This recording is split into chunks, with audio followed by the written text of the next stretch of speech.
Hello, it's Shantae Dent. I want to talk to the wives for a moment. Now, this message could be applicable for anyone, but I want to speak directly to the wives and share a heartfelt message that I would hope uh, will encourage you if you find yourself in the place where I once was. I took this weekend to purge. Sometimes we have those papers and documents and things that we need to go through. So I have special places where I keep different types of information. So I'll have a special box or bin for my personal reflection and other types of documents. And so I took this weekend to organize some of those documents.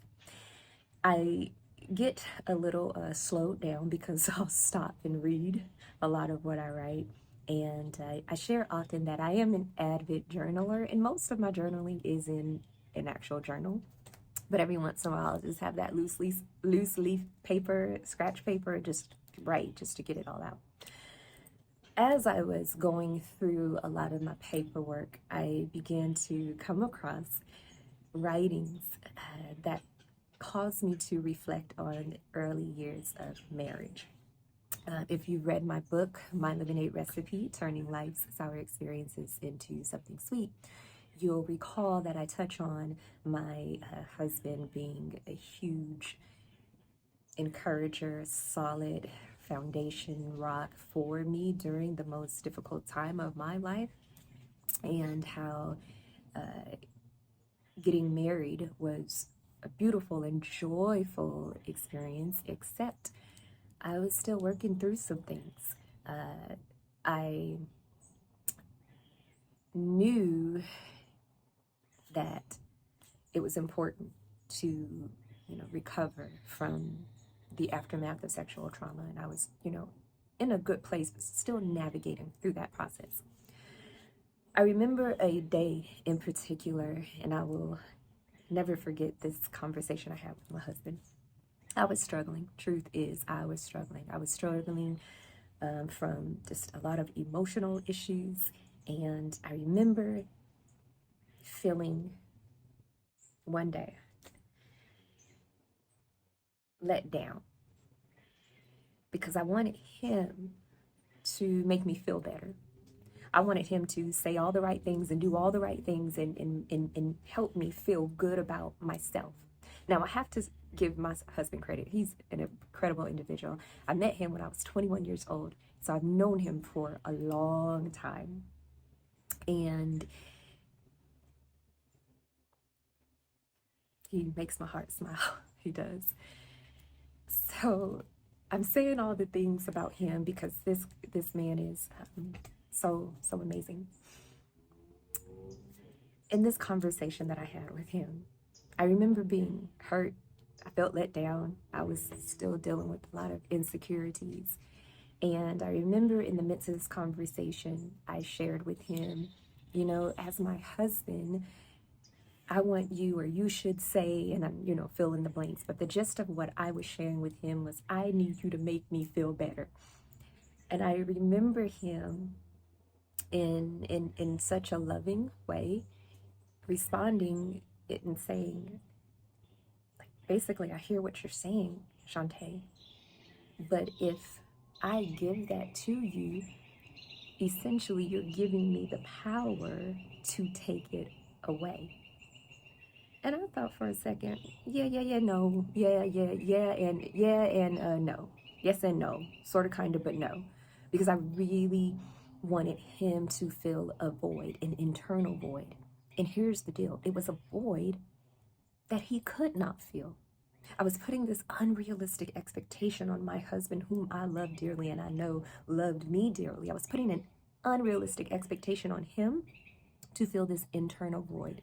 Now, clearly, we all know or should know that in marriage, yes, there are absolute concrete desires that can and should only be met by your spouse, and that's a given.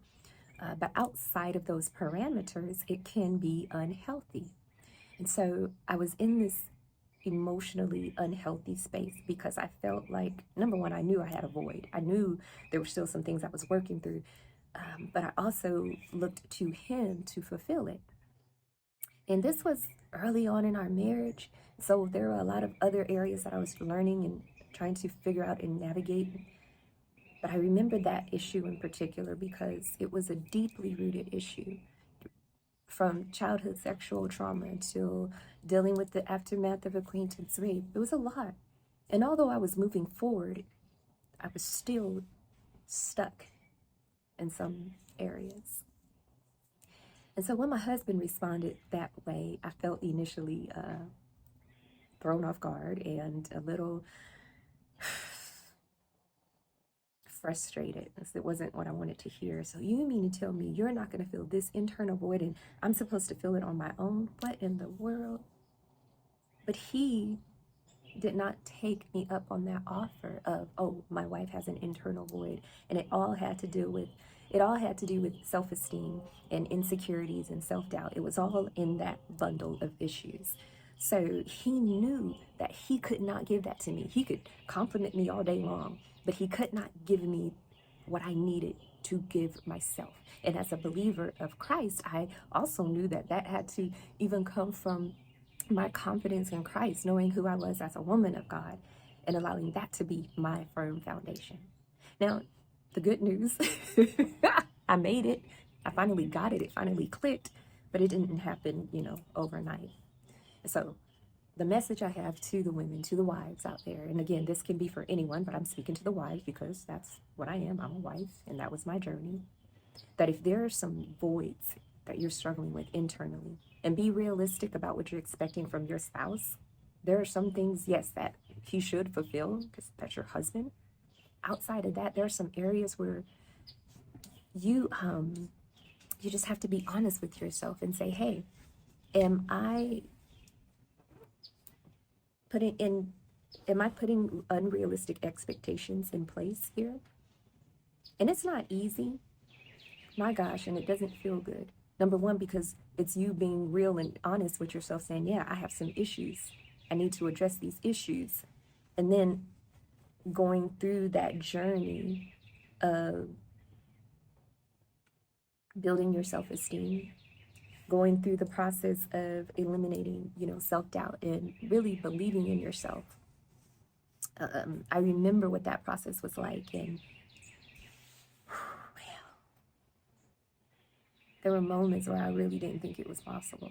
I was like, I don't know when I'll become that woman. I see her, I know her, I feel her, but my gosh, I sure do wish I could become her.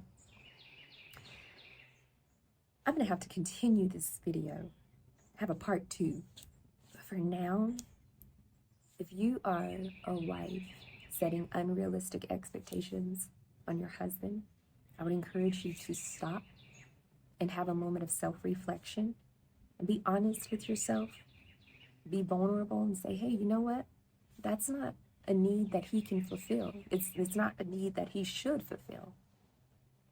I need to experience wholeness as a woman, as a person. I can't rely on him or anyone else for that matter to fulfill that void. It does have to come from within.